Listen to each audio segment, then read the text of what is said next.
자, 이번 시간에는 부가가치세 신고서 부속 서류에 대해서 공제받지 못할 매입세액 명세서 여기에 어떤 것이 있는지 한번 보고서 여기에 해당되는 것들에 대한 설명을 해드리려고 합니다.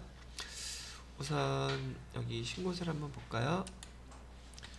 부가가치 공제받지 못할 매입세액 명세서 맨 위에 있죠. 맨 위에 공제받지 못할 명세서 클릭해서 한번 화면을 직접 먼저 볼게요. 날짜는 여기 2기 확정분 똑같이 10월 2기 확정분이고요.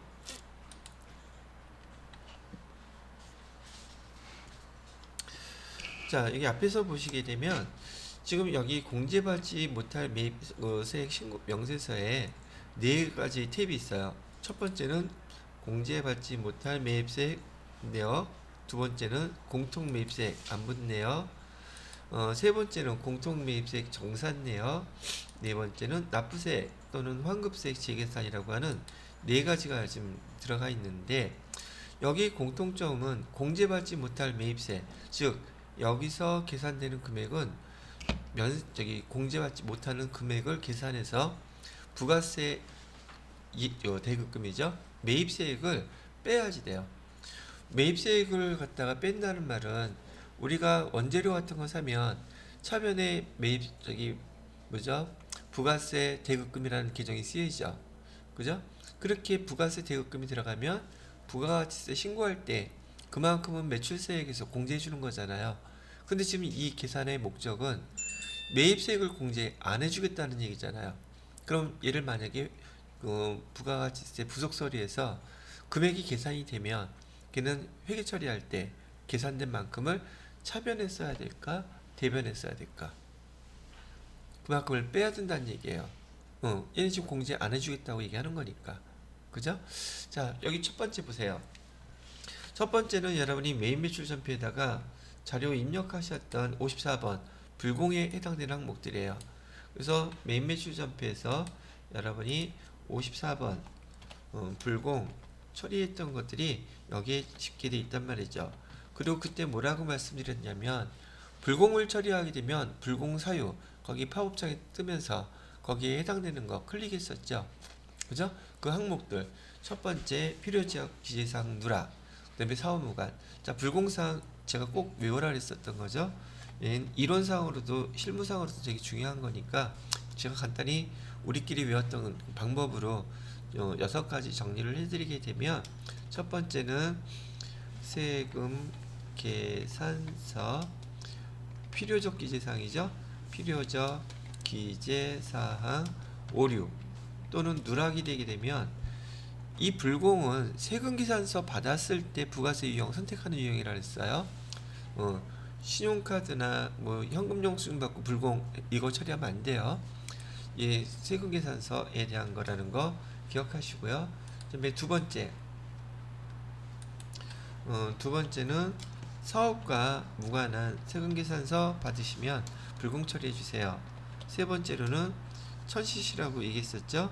그래서 1000cc. 얘 정식 명칭은 지금 우리가 여기서 나와 있는 거는 비영업용이라고 나와 있죠. 비영업용 소형 승용차. 근데 소형 승용차 기준이 어디까지라고 제가 말씀드렸냐면 일반 승용차는 별반 구분하는 게 어렵지 않은데 SUV카 있잖아요. 그거 7인승까지예요. 거기 7인승까지는 소형 승용차에 해당되고요. 그 다음에 9인승이라면 그 다음부터는 승합차예요. 그럼 승합차는 불공사항 아니란 얘기죠. 그 다음에 회사에서 취득하는 트럭 같은 거, 그 다음에 통근, 버스 같은 거, 얘네들은 부가세 매입세액 다 공제해줘요. 소형 승용차만 안 된다는 얘기예요. 구입하고 또 뭐도 있다 그랬어요. 얘를 사용하면서 발생하는 비용들 있죠. 걔네들에 대해서도 부가세 다 공제해주지 않는다는 뜻이었어요. 그다음에 구입 유지와 관련돼서 세금계산서 받으면 불공 처리하세요. 네 번째는 접대비 관련돼서 세금계산서 받은 거 불공 처리하시고요. 다섯 번째는 면세와 관련돼서 면세, 그다음에 여섯 번째는 토지와 관련돼서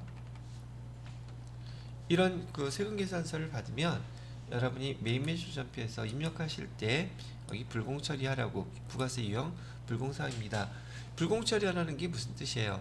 매입세액하고 공급가액하고 다 합쳐져서 그 계정으로 쓰인다고 나왔었던 거죠. 그거 기억하시면 되겠고요.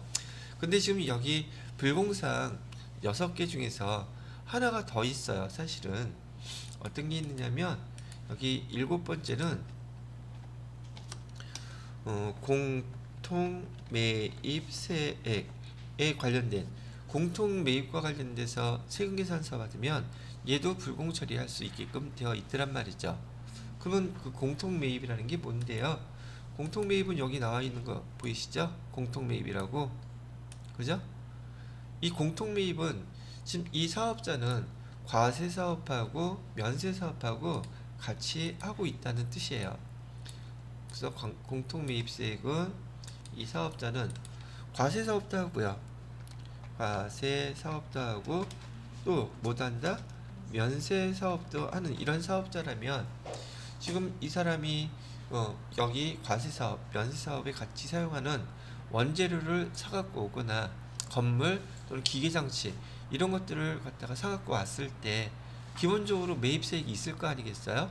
그 매입세액을 과세사업에서 사용했다면은 다 공제해 주겠지만 면세사업에서만 사용했다면 면세사업의 사용분은 다 공제 안 해주겠죠. 그죠? 그래서 과세사업에 사용한 부분만큼은 공제를 해줄 거고 면세사업에 사용한 만큼은 공제를 안 해줄 거예요. 그래서 여기에 대한 예를 하나 먼저 잠깐 들어보게 되면 지난번에도 설명 잠깐 해드렸었는지 기억이 왔다리 갔다리 하긴 하는데 지금 과세사업의 대표적인 예로 거기 화장품의 케이스 거기 하는 거고 면세사업의 대표적인 것으로 책을 갖다가 제가 예를 들어 드렸었죠. 그래서 여기 과세사업을 하는 화장품 케이스와 그다음에 면세사업에서 책을 만들어 파는 사업을 하고 있다면 여기 공통으로 들어가는 것은 지금 종이가 들어가겠죠. 그래서 여기 사갖고 올 때 원재료로 뭘 사갖고 왔냐면 종이를 사갖고 왔어요. 근데 이 종이의 공급가액이 예를 들어서 100만원이었었고요. 세액은 10만원이 되겠죠. 그래서 회계 처리할 때 100만원은 원재료, 그 다음에 10만원은 부가세, 예수금, 대급금 이렇게 하겠죠. 바로 요게 매입세액이에요. 그러면 이 매입세액을 우리가 배웠던 대로 여기 과세사업에서만 사용한다면 매출세액에서 매입세액 다 공제해 주겠죠. 그러나 만약에 면세사업에 다 사용한다면 얘는 공제 다 안 해주겠죠. 왜? 여기에 해당되니까 불공처리할 거 아니에요. 그죠? 근데 이 사업자는 지금 두 가지를 다 사용하고 있단 말이에요. 그러면 얘를 갖다가 매입세액을 과세사업에 해당되는 만큼은 공제를 해줘야 될 것이고 이 금액 중에서 면세사업에 해당되는 만큼은 공제를 해주면 안 되겠죠. 그죠?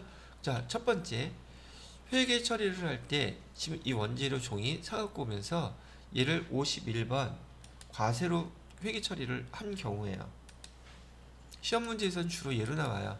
51번 뭘로 처리했다? 과세. 그러면 다 매입세액이 부가세, 대급금 그래서 공제 처리가 돼 있는 상태겠죠. 이해됐어요? 자, 그런데 지금 1,000원 다 공제를 해놓고 보니까 이거 사갖고 온 종이로 면세사업에 사용한 부분도 있더란 얘기예요. 그래서 얘를 갖다가 금액으로 종이라는 원재료를 사다가 과세사업에서 만들어 판 금액이 얼마인가 봤더니 400만원어치 팔았대요. 그 다음에 면세사업에서는요 100만원어치 팔았대요. 그러면 지금 지난번에 우리 원가 계산할 때 비례식 해봤던 거 기억나시나요? 전체 이 종이를 가지고 과세사업 플러스 면세사업 해서 지금 총 판매단 과세표준은 얼마라는 뜻이에요? 500만원어치 지금 팔았다는 뜻이죠. 이해되셨나요? 자, 요 비례식으로 얘 10만원을 나누어서 여기 공제 해주고 공제 안 해주고 이거를 계산할 거예요. 그러면은 자, 우리가 지금 계산해야 되는 금액은 얼마가 대상이 됐다? 10만원. 매입세액이요. 곱하기 전체가 지금 매출된 게 얼마예요? 전체 금액은 지금 원재료를 사다가 500만 원어치를 팔았는데 과세에 해당되는 거는 400만 원이라 그랬죠. 400만 원 이렇게 하면 80%가 되겠네요. 그래서 공제를 받을 수 있는 금액은 얼마로 계산됐어요? 8만 원 이렇게 계산되죠. 그죠? 자, 그러면 면세 사업에 대한 거는 얼마가 되겠어요? 500만 원분의 100 하게 되면 나머지 2만 원 되겠죠. 그래서 이 10만 원 중에서 매입세액 중에서 여기 과세 사업에서 공제받을 수 있는 것은 8만 원이 될 것이고, 그 다음에 면세 사업으로 공제 못 받는 금액은 얼마가 되겠어요? 2만 원은 공제를 못 받게 되겠죠. 이해됐어요? 자, 그런데 여기 회계 처리해 놨을 때 차변에 부가세 대급금 10만 원 돼 있잖아요. 그러면 여기 면세만큼은 빼줘야 되겠죠. 이런 공제받으면 안 되는 부분이니까. 그럼 회계 처리할 때 여기 공제받지 못하는 부분은 대변으로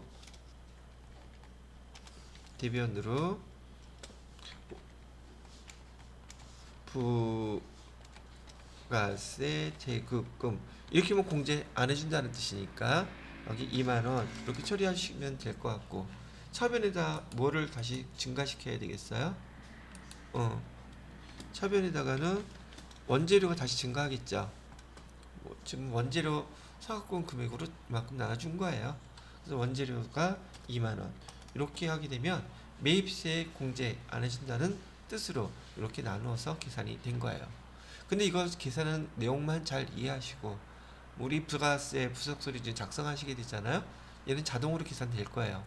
이 부가세 회계 처리하는 거 의미만 정확히 이해를 하시면 되겠다는 얘기죠. 자, 그리고 지금 이런 계산을 하게 되는데 여기 보시게 되면 공통매입세액 안분이라고 나와 있고 여기는 공통매입세액 정산이라고 나와 있거든요. 공통매입세액 안분은 부가가치세 예정신고 때는 여기서 입력을 해달래요. 어디서는? 예정신고 때. 그 다음에 여기 공통매입세액 정산내역은요, 얘는 확정신고 때는 여기서 해달라고 얘기하는 거예요. 정산내역은 확정신고 때에는 여기서 입력을 해주세요. 얘기를 해달라는 얘기죠. 자, 그래서 보편적으로 말이에요. 공통매입세액 안분계산 내역과 공통매입세액 정산 내역은 주로 원재료인 경우가 많아요. 여기 과세사업과 면세사업에 사용되는 여기 원재료가 보편적인데 기계장치도 나올 수 있어요. 예를 들어서 우리가 지금 설치해 놓은 기계장치에서 과세 품목도 일부는 나오고 면세 품목도 그 기계를 이용해서 생산해 낸다면 기계장치 처음에 사갖고 왔을 때 여기 부가세 대급금이 있었겠죠. 기계장치 사올 때도. 그래서 여기 주로 좀 많이 나오는 항목이 공통매입세액 안분계산 내역, 공통매입세액 정산 내역. 얘는 과세사업과 면세사업에 사용되는 원재료가 주로 많이 나올 것이고 기계장치도 나올 수가 있어요. 거기에 반해서 오른쪽에 있는 납부세액, 환급세액, 재계산이라고 되어 있죠. 납부세액, 환급세액, 재계산은 주로 건물, 즉 감가상각자산이 많이 나와요. 자, 우리 회사에서 건물을 샀는데 그 건물 안에서 과세사업도 하고 면세사업도 할 수 있겠죠. 그죠? 근데 건물 살 때도 과세 품목이니까 부가세, 매입세액이 있었겠죠. 그럼 얘도 그 사업을 하는 과세사업과 면세사업의 비율에 따라서 건물 샀을 때 매입세액 냈던 거 공제받을 수 있는지, 그다음에 공제받을 수 없는 것인지 계산을 해줘야 되겠죠. 일단은 이따가 얘는 설명 다시 하겠지만은 얘는 주로 우선 건물을 기준으로 생각해 놓으시면 돼요. 그래서 건물을 갖다가 계산하게 되면은 납부세액이 나올 때도 있고 환급세액이 나올 때도 있어요. 그건 왜 그러는지는 이따가 요 파트 나갈 때 다시 설명을 해드리도록 하겠습니다.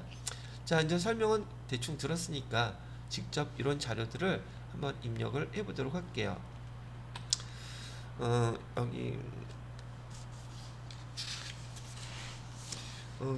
여기에 대한 설명은 교재 386페이지에서부터 386페이지의 동그라미 1번은 공제받지 못할 매입세 불공 내역이에요. 그래서 앞에 설명했던 내용이고요.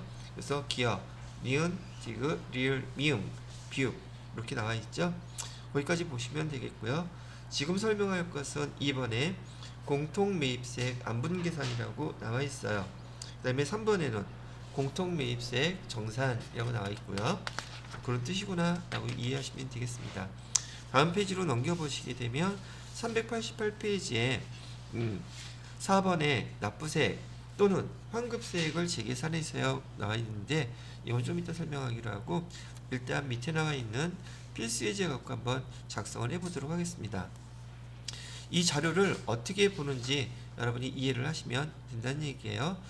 자, 1번에 다음 자료에 의하여 이익이 확정분 매입세액 불공제 계산 근거를 작성하여 부가가치세 신고서에 반영하세요 되어 있고요. 공통 매입세액은 원재료에다가 동그라미 쳐놓으시고요. 원재료 매입분이라고 얘기하고 있습니다. 회계 처리는 생략하겠대요. 그 다음에 1번 문제는 뭐부터 해보라고 그랬었냐면 매입세 불공제 내역은 아까 지금 화면 여기 보시는 거 있잖아요.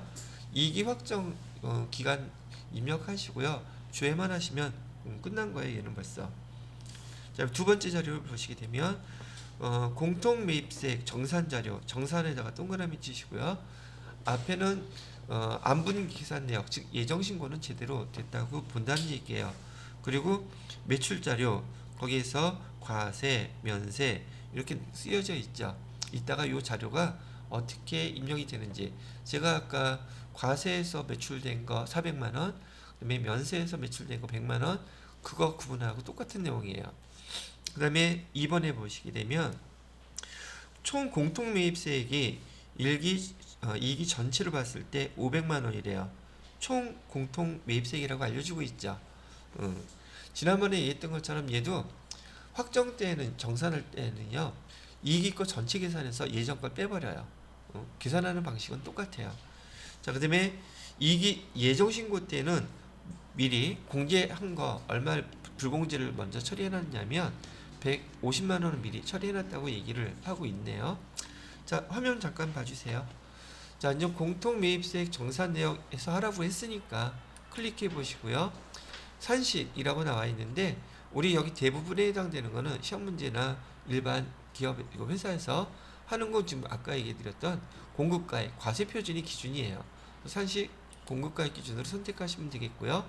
전표 데이터 불러오라고 얘기해도 얘는 필요 없어요.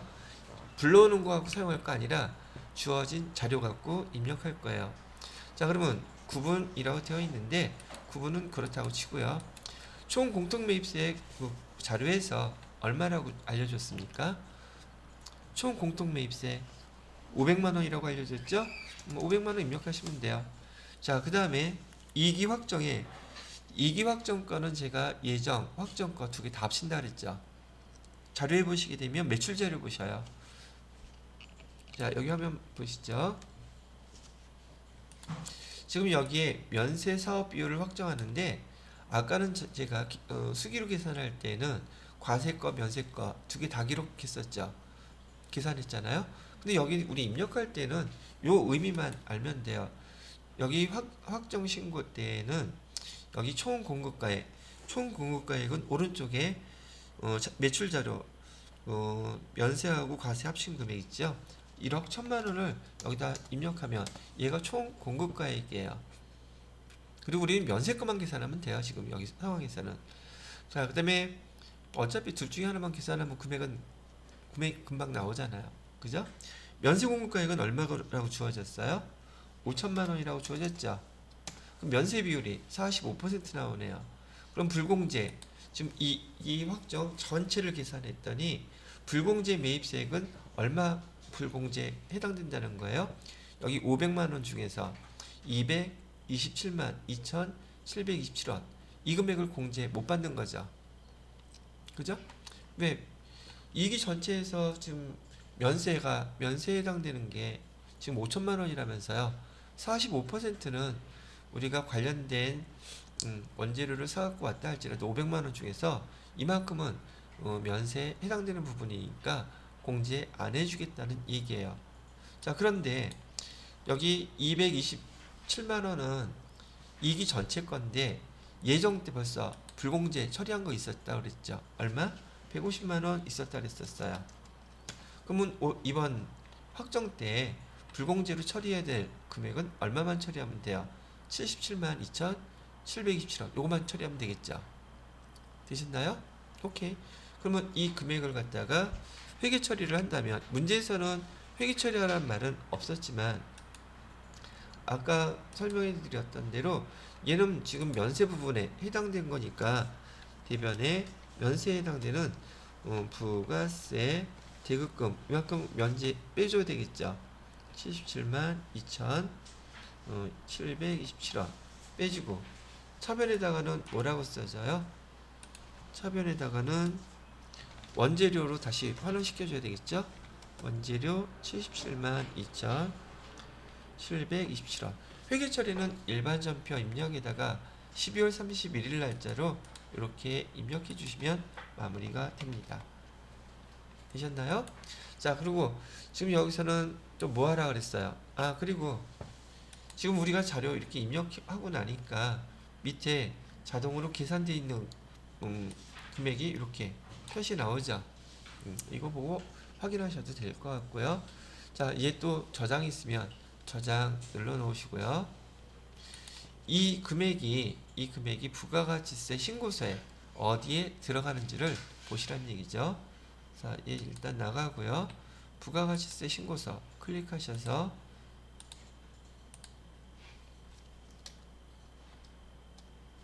여기 아니요 또 눌러야 되겠죠. 자, 이렇게 눌러놓고 보니까 지금 얘 공제받지 못한다 그랬었잖아요.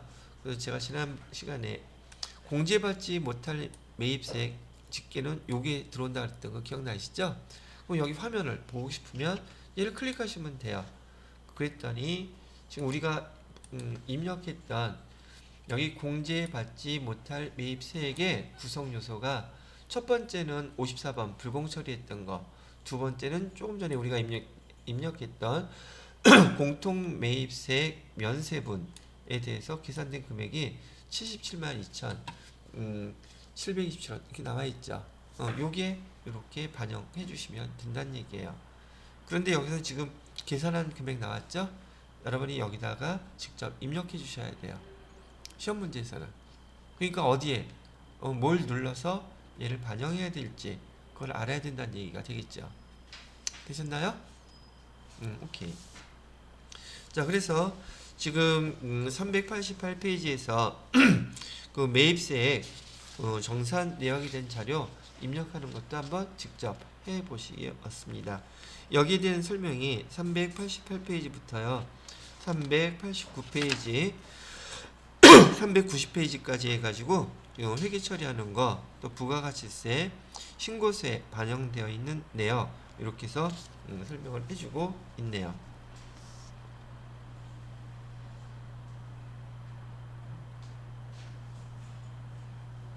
되셨나요? 오케이. 되셨다면 이따가 잠깐 또 복습할 시간 드릴게요. 입력해 보시면서 확인해 보시면 좋을 것 같고요. 자, 그 다음에 여기 다시 한번 화면 봐주시면 공제받지 못할 매입세액에서 지금 원재료에 대한 내용으로 여기 공통매입세액 정산내역 작성을 해봤거든요. 근데 391페이지에 보시게 되면 이번에는 여기 납부세, 환급세액 재계산이라는 항목에 설명이 나와 있어요. 얘는 어떻게 또 입력을 해야 되는지 한번 보시도록 하겠습니다. 자, 그런데 얘를 갖다 또 보시기 전에 제가 한번 마무리를. 자, 조금 전에 했던 것은 공제받지 못할 매입세액 명세서에서 공통매입세액에 대한 거 설명을 해드렸고, 마지막 납부세액, 환급세액에 대한 거 이제 설명해 드릴 거예요. 자, 제가 또 주말에 시간 되는 대로 요거 다시 한번 정리를 해 봤단 말이죠. 자, 정리를 보시게 되면 공제받지 못할 매입세액 명세서에서 공제받지 못할 매입세액은 불공내역 54번을 갖다가 얘기하는 거였었고요. 지금 방금 전에 실기를 해봤던 것은 예정신고분이 아니라 확정신고분으로 공통매입세액 정산 확정신고를 해보셨어요. 그리고 지금 좀 이따가 납부세, 환급세액 재계산 이제 시작할 거고요. 그래서 요거 정리를 해봤고요. 여기서 이제 보시게 되면은 공통매입세액은 과세사업과 면세사업에 대해서 원재료를 갖다 지금 해봤단 말이에요. 그죠? 과세표준으로 매출한 금액, 원재료를 사다가 과세사업에서는 400만원, 면세사업에서는 100만원 이렇게 팔았다고 얘기한다면 원재료 매입세액인 요 10만원, 10만원을 갖다가 과세사업에 얼마, 면세사업에 얼마 계산을 해야 되는데 지금 공제신고서 보니까 과세사업권은 굳이 계산 안 하죠. 면세사업권만 계산했어요. 그래서 여기 500분의 100 하게 되면 면세사업에 지금 공제받지 못할 금액은 2만원 이렇게 계산이 됐다는 얘기예요. 시험 문제는 불공 처리하지 않고 대부분 과세 처리를 미리 해놨기 때문에 원재료를 사갖고 왔을 때 여기 원재료 100만원, 부가세 대급금 10만원 이렇게 회계 처리해놨던 걸 이렇게 면세사업에 해당되는 거 22만원 계산했으니까 부가세 대급금 중에서 부가세 대급금 2만원 면세사업 분에 해당되는 만큼은 이렇게 빼주고 차변에 원재료 이렇게 계산해 주시면 된다고 얘기를 해드리는 것이었답니다. 이제 잠깐 다시 한번 만든 성의가 있으니까 한 번은 봐야 되잖아요. 그리고 또 여기 화면에 이렇게 나와야지 어떤 분은 또 멈춰놓고서는 또 다시 한번 확인할 수 있으실 테니까 아까 설명해 드렸던 거 정리를 해드린 거고요. 자, 이번엔 납부세액, 환급세액 재계산하는데 얘도 계산하는 방식은 비슷해요. 하나 예를 들어 보시게 되면은 여기 납부세액, 환급세액 재계산은요 건물 등 그 다음에 이 납부세액, 환급세액은 예정신고 때는 신고할 수 없어요. 언제만 해야 된다? 얘도 부가세 공제신고서처럼 확정신고 때만 신고할 수 있습니다. 이것도 기억해 두시고요. 자, 건물을 매입했어요. 건물을 매입했는데 공급가액은 100만원이고 세액이 10만원이었다고 가정을 하는 거죠. 그러면 이 건물을 매입했는데 이 회사는 마찬가지로 과세사업과 면세사업을 같이 하고 있더란 말이죠.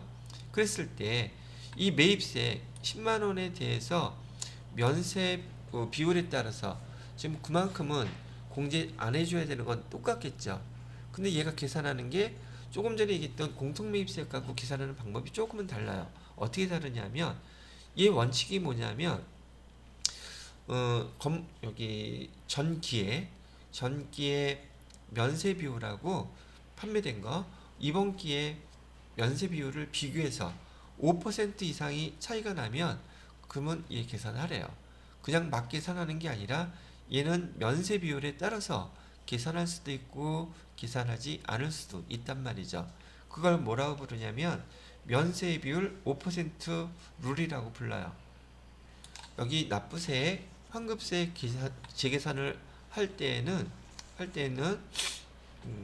면세 비율이 전기에 비교해서 5% 이상 증가하거나 5% 이하로 떨어졌을 때, 즉 5% 차이가 났을 때 납부세, 환급세 재계산을 하라는 룰이에요. 하나 그럼 예를 들어볼게요. 여기 지금 이익이 확정신고를 하려고 합니다. 그러면 면세 비율이 몇 퍼센트예요? 지금 납부세, 환급세 재계산은 면세 비율 직전기수하고 비교해서 5% 차이 이상 차이 나면 계산하라고 했었죠. 그래서 면세 비율을 보니까 이기에 전체 과세표준 매출액은 100만 원이었는데 면세는 얼마를 했어요? 30%를 했다면 100분의 30이면은 면세 비율이 몇 퍼센트로 계산이 돼요? 30% 이렇게 계산이 되죠. 그럼 직전 기수를 비교해 봐야 되겠네요. 직전 기수는 얼마인가 봤더니 전체 100인 건 똑같았는데 면세가 40만 원이었다면 직전기에는 면세 비율이 몇 퍼센트였었어요? 여긴 40%였었죠. 그러면 직전기와 이번기 지금 면세 비율이 5% 넘게 차이가 나고 있죠. 그러면 여기 납부세, 환급세액을 재계산해야 된다는 얘기예요. 이해되시겠어요? 그래서 납부세, 환급세액을 재계산했는데 지금 한번 그냥 일반 상식적으로 우리가 알고 있는 지식으로 비교해 보세요. 여기 직전기에는 면세 비율이 40%였었고 이번 기회는 면세 비율이 30%라고 얘기를 한다면 면세 비율이 떨어지면 공급 뭐죠? 부가세를 갖다가 더 공제를 못 받겠어요? 아니면 공제를 받겠어요? 면세 비율이 떨어지면 직전 기수보다는 면세 비율이 떨어졌으니 오히려 우리가 환급을 받을 상황이 벌어진단 말이죠. 그리고 이걸 왜 납부세액, 환급세액이라는 용어를 썼느냐 하면 건물 같은 거는 1년, 2년 사용할 게 아니잖아요. 그죠? 그 건물에 대한 매입세액에 대해서 그 사용하는 기간 동안에 면세 비율이 얼마냐에 따라서 그 부가세 매입세액을 환급해 주기도 하고 사용하는 기간 동안에 그다음에 납부하기도 하고 환급세액도 나올 수 있고 납부세액도 나올 수가 있어요. 왜? 면세 비율에 따라서 계산을 하기 때문에. 이해가 되셨나요? 다시 면세 비율이 직전기 높았죠. 근데 이번에는 면세 비율이 떨어졌어요. 그러면 공급을 우리가 부가세 매입세액을 공제받게 된다는 얘기고 반대로 면세 비율이 30%에서 거꾸로 40%로 또 올라간다면 우리가 면세 비율이 올라가게 되면 매입세 공제받지 못하는 상황이 또 벌어지겠죠. 이거를 언제까지 해줘야 되느냐고요? 여기 보시게 되면 여기다 잠깐 정리를 해드릴게요. 건물 같은 경우 얘는 크게 두 개로 나누어요. 건물하고 구축물. 납부세, 환급세 계산할 때 대상이 건물하고 구축물은 20기 동안 하래요. 1년에 부가세는 1기, 2기, 두 기수가 있죠. 그러면 이 납부세, 환급세 재계산을 건물이나 구축물인 경우 몇 기 동안 하라고요? 20기. 그리고 지난번에 잠깐 설명드렸는지 모르겠지만 상각률 있잖아요. 상각률이 5%예요. 건물하고 구축물은. 그러면 5%가 100%가 되려면 몇 기를 이거 계산을 해야 되겠느냐는 거예요. 결국 20기죠. 그래서 상각률 5%로 20기, 즉 10년 동안 이거를 계속 하라는 뜻이고요.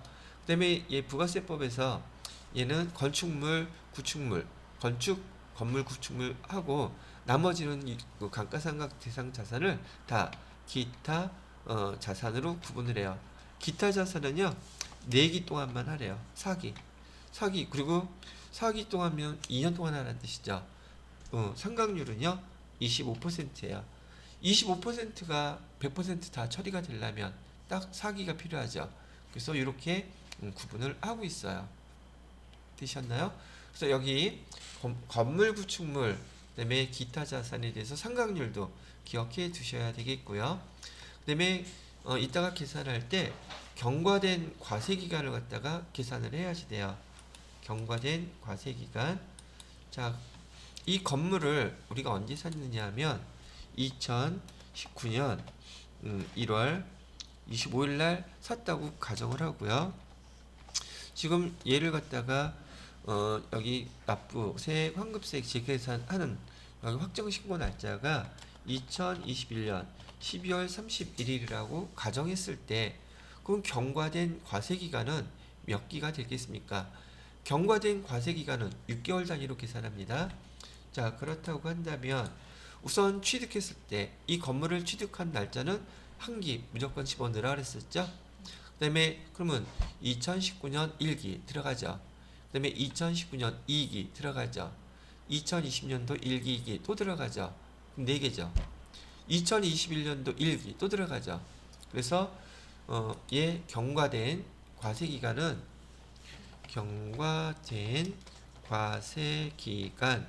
여기 몇 기? 5기로 이렇게 계산하시면 된다는 얘기예요. 그리고 여기 납부세액, 환급세액 재계산하는 그 기수 걔는 제외합니다. 그럼 총 경과된 과세기간은 5기 이렇게 계산할 수 있죠. 이따가 부속서류 작성하실 때 여기 세무사회에서는 이거 자동으로 계산돼요. 근데 TAT 2급에서는 자동 계산 안 돼요. 그렇기 때문에 경과된 과세기간 그 다음에 여기 상각률, 기수 이런 거 지금 잠깐 알아두시면 어렵지 않으시니까 기억을 해두시라고 얘기를 해드리는 것이랍니다.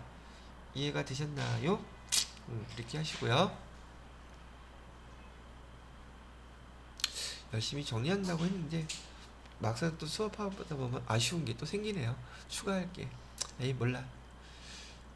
이렇게 설명을 해드렸고, 또 하나 여기 더 보실게.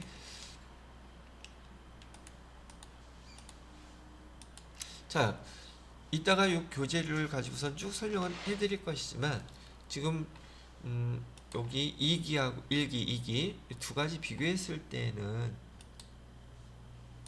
지금 여기 면세 비율이 5% 넘게 차이가 났기 때문에 계산을 해야 되겠구나, 이거 알 수 있겠죠.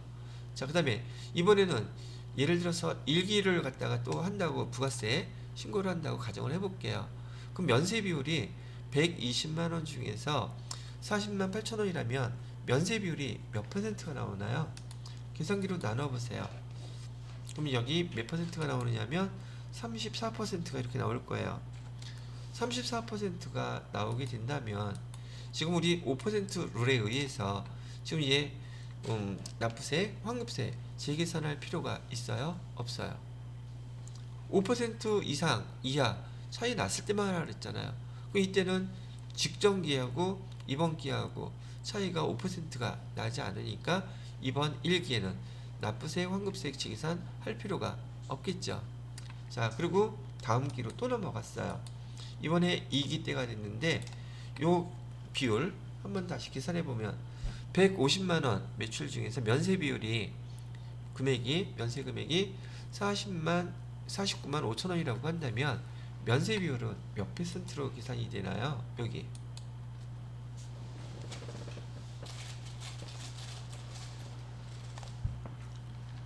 49만 5천원 나누기 150%니까 33% 나오죠? 33%. 자, 보세요.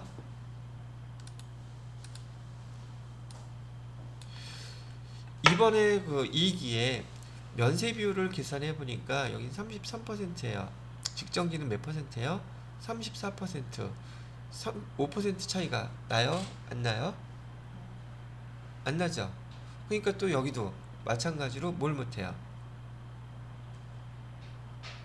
납부세, 환급세 재계산 할 필요가 없겠죠. 근데 생각을 해보세요. 지금 여기 나타나 있는 34%하고 33%를 계산할 게 아니라 이때도 어차피 안 했잖아요. 그죠? 2기를 기준으로 봤을 때 직전 기수는 1기가 아니라 2기하고 1기 사이에 이때 1기에 계산 안 했잖아요. 그죠? 그럼 2기에 직전 기수는 얘가 아니라 언제가 돼야지 돼요? 2하고 비교를 해야 돼요. 근데 2하고 비교해도 지금 5%가 차이가 나요? 안 나요? 안 나죠? 근데 만약에 여기에 차이 나는 금액, 여기 매출 비율이 여기 36%가 나왔다고 가정을 하면은 36%가 나왔다고 가정을 하게 되면 5% 넘게 차이 나죠. 그래서 이따가 이 직전 기술 잠깐만 설명해 드린 이유가 부가세 부속서류 작성할 때 직전 기수의 자료를 입력하게 돼 있어요. 직전 기수를 파악을 정확히 해야지만이 직전 기수는 지난번에 안 했다면 얘가 아니라 어디 거라고요? 얘하고 비교를 해야 된다고요. 얘하고 비교하게 되면 이제 36%로 5% 이상 차이가 나게 되죠. 직전 기수 자료 입력할 때 얘를 입력하면 안 되고 얘를 입력해 주셔야 한다는 얘기예요. 이해가 되셨습니까? 근데 이런 설명을 지금 하다가 이렇게 삑살이 나는 거 나타난단 말이죠. 잠깐만요. 자료 바꾸려고 곱하기 36% 하면 여기 이제 지울게요. 이 금액이 이거 54만원이 돼야 돼. 54만원. 그러면 여기는 96만. 이렇게 해야지 지금 제가 설명하고자 하는 36%와 30% 요거하고 비교해서 비율 그걸 갖다가 적용시키는 게 맞게 된다는 얘기를 합니다. 자, 거기다가 저기 면세 여기 납부세액, 환급세액 재계산은 면세 비율에 따라서 이거 계산해 주라고 말씀을 해드렸었죠. 자, 면세 비율을 계산해 봤더니 자, 이거 한번 볼게요. 처음에 건물 살 때 회계 처리는 이렇게 되어 있고요. 지금 면세 비율이 증가를 했어요.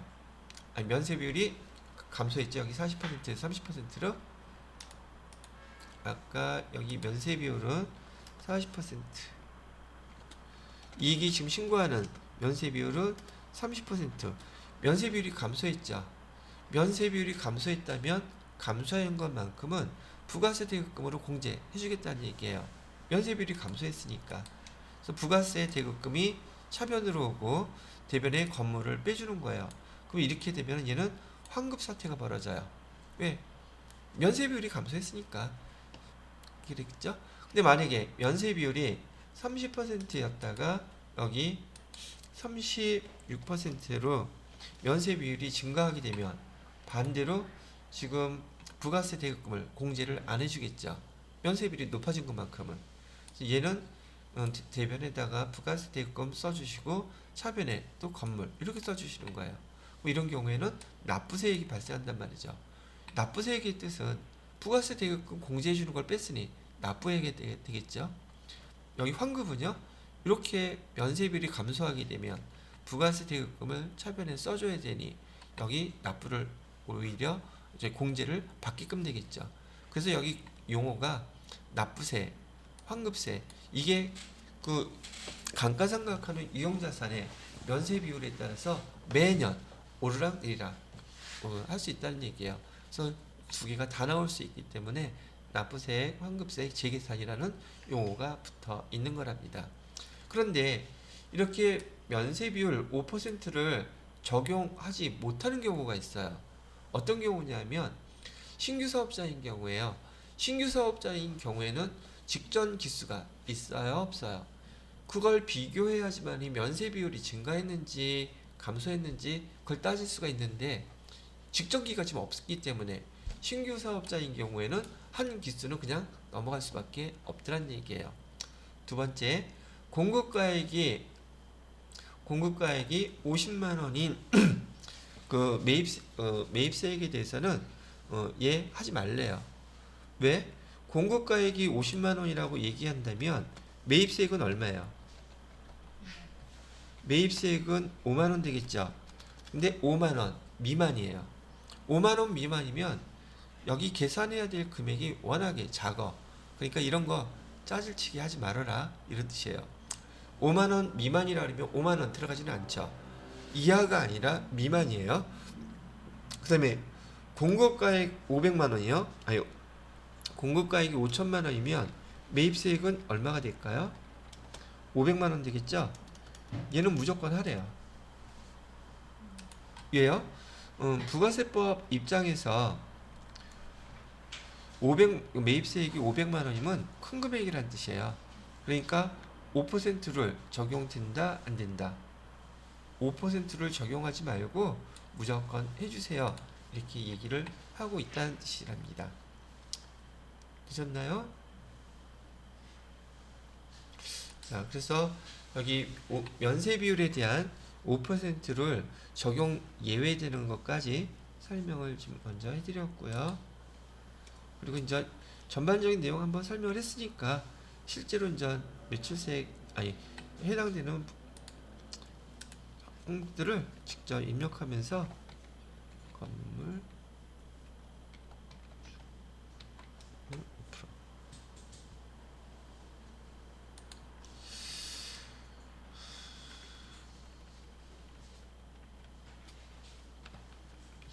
자꾸 이걸 하려다 보면은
그러면 좀 더 보시는 분들이 편하지 않을까.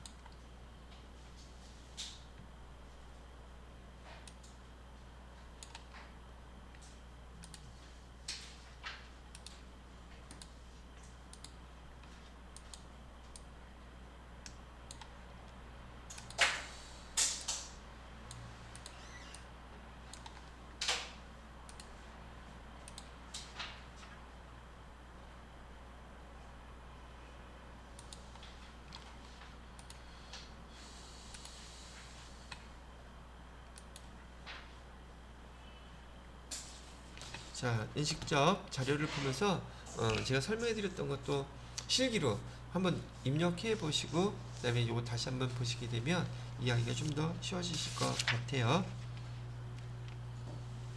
근데 자, 다시 시작할게요. 자, 교재는요 391페이지에 있는 필수 예제 제가 지금 해보겠습니다. 자, 여러분들도 이제 그 자격 시험에서 여기 부속 서류 뭘 작성하라고 하는지 정확히 보시면 될 것 같고요. 2021년 1기 확정 부가가치 신고시 1기라 그랬어요. 1기면은 여기 6월까지죠. 6월까지 해놓으시고요. 납부세액 재계산을 하여 공제받지 못할 매입세액 불공제 내역 작성하고 저장하세요. 저장하라 그랬어요. 전표 입력과 무관한 자료이며 관련 회계 처리 생략하기로 하겠대요. 자, 그러면 여러분들이 이거 입력하기 위해서는 아까 제가 설명해 드렸던 내용을 기반으로 해서 이 표를 볼 줄 아셔야 된단 말이죠. 거기 보시게 되면 기계장치, 구축물, 원재료 나와 있죠. 근데 이 납부세액, 환급세액 재계산할 때에는 원재료는 들어가면 안 되겠죠. 얘는 아까 공통매입세 안분 또는 정산 여기서 입력하는 거라 그랬잖아요. 즉 이 항목에서 이 자료를 선택해야 되는지 말아야 되는지 그것도 판단을 해야 한단 말이죠. 그러면 여기 납부세, 환급세액 재계산 얘는 뭐만 들어갈 수 있다? 여기 두 개밖에 없잖아요. 감가상각 대상 자산들, 건물, 구축물, 그다음에 기타 자산 이렇게 나와 있죠. 그러면 여기 첫 번째 거 기계장치 거부터 한번 자료 입력해 볼게요. 여기 건물, 구축물. 자, 그러면 매입세 얼마라고 나와 있어요? 취득 날짜는 나중에 입력하고 순서대로요. 교재에서 보여드리는 자료를 보시게 되면 부가가치세라서 100만원 나와있죠. 얘가 매입세액이잖아요. 지금 우리는 뭘 계산하고 싶은 거야? 매입세액 중에서 면세에 해당되는 거 그걸 계산하고 싶은 거예요. 100만원 입력하시고요. 취득연월일은 언제라고 되어 있냐면 2020년 11월까지만 입력하시면 돼요. 취득월까지만 입력하라고 했으니까. 그 다음에 체감률은 여기 지금 5%라고 되어 있죠. 건물, 구축물은 체감률 5%, 기타는 25% 하라고 되어 있죠. 그다음에 경과 과세기간 취득한 날짜부터 지금 1기 확정이니까 여기 2020년 11월이면 취득한 날짜 포함하면 경과된 과세기간은 1이죠. 여기서는 자동 계산되는데 혹시 나중에 TAT 시험 보실 분들은 이거 거기서는 자동 계산 안 돼요. 두 개 다 여러분이 선택하셔야 돼. 그래서 제가 설명해 드린 거예요, 같이. 자, 그다음에 단기에 총 공급된 거, 면세 공급된 거 얘기하라 그랬죠. 단기는 밑에 보세요. 2020년, 2021년 공급가액 내역이라는 건데 2021년 1기가 단기죠. 총 공급은 얼마라고 나와 있어요? 총 공급은 과세는 8천, 면세는 1억 2천. 그러면 두 개 합치면 2억이 총 공급이 된 거겠죠. 그래서 여기다가 2억 이렇게 입력해 주시면 돼요. 그 중에 면세는 얼마라 그랬어요? 1억 2천. 됐나요? 자, 그러면 지금 단기 거는 입력했으니까 직전기 것도 입력해야 되죠. 직전기는 두 개 다 합치니까 얼마예요? 2억 2기는 똑같죠. 그래서 2억 입력해 주시고 면세는 직전기에 얼마인가 봤더니 1억이었대요. 그럼 면세 비율이 그냥 우리가 이거 주어지지 않더라도 여러분이 면세 비율 계산하시면 돼요. 50%에서 지금 60%로 10% 증가했죠. 그죠? 50%에서 60% 증가했다는 거 알 수 있다는 얘기죠. 그리고 지금 여기서 플러스가 나왔어요? 마이너스가 나왔어요? 플러스로 나와 있죠. 면세 비율이 증가했으면 얘는 그만큼 매입세 공제 못 받죠. 그죠? 그럼 얘를 회계 처리하면 대변에다가 부가세금 쓰고 차변에 건물 쓰면 되겠죠.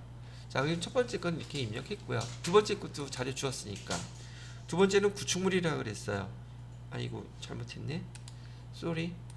여기 기타 자산이 되겠죠? 기타 자산.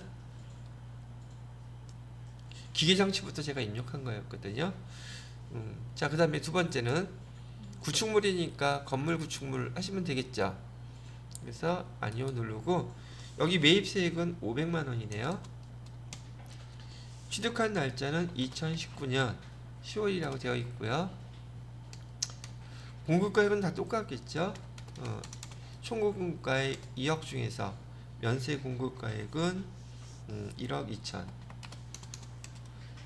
그 다음에 이는 2억에서 1억.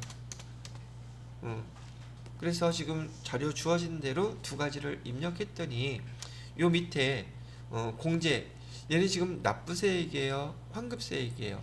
면세 비율이 증가했으니까 얘는 납부세액이 되겠구나. 되셨어요? 그럼 자료 오고 보는 거는 별반 어려운 거 하나도 없네. 어렵지 않아요. 자, 그리고 여기 저장 눌러 놓으시고, 자, 의미를 잘 봐요. 얘는 지금 매입세 공제 안 해준다 그랬어요. 지금 요 다음 단계가 부가가치세 신고서에 가서 지금 보려고 그러는 거예요. 부가가치세 신고서에서 뭐죠? 발음이 어렵네. 공제받지 못할 매입세액 내역 걔를 클릭하면 이 금액이 나와 있어야 되겠죠. 그죠? 가서 한번 보자고요. 그래서 부가가치세 신고서 클릭하셔서 얘는 일기 확정이라 그랬어요. 일기 확정이면 4월부터 6월 해주셔야 되죠.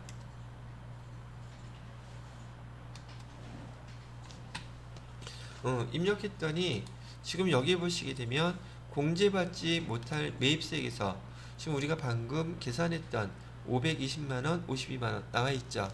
근데 자세한 내역을 보고 싶다 클릭하시게 되면 공제받지 못할 매입세액에서 여기 우리가 계산했던 금액 52만원 이렇게 나와 있는 거 보이시죠? 이렇게까지만 반영하면 끝났다고 보는 거죠. 그리고 얘도 그냥 저장해 놓으시면 되겠고요. 시험 보러 가셨을 때 부가가치세 신고서 나가게 하면 자동 저장할까요? 물어보죠. 저장 아니요라고 눌러놓으면 열심히 계산해 놓고 틀린 게 되니까 저장하는 거 잊지 마시기 바랍니다. 그러면 거기 391페이지에 보시면 설명된 내용이 되게 많고 복잡해 보이긴 하지만 입력해 보시니까 사실 별거 아니죠. 여기서도 마찬가지로 용어가 되게 중요하더라는 얘기를 합니다. 자, 이렇게까지 해서 여기 중요하다고 또는 자주 출제된다고 하는 여기 공제받지 못할 매입세액에 대해서 공통매입세액 안분계산과 정산, 그 다음에 여기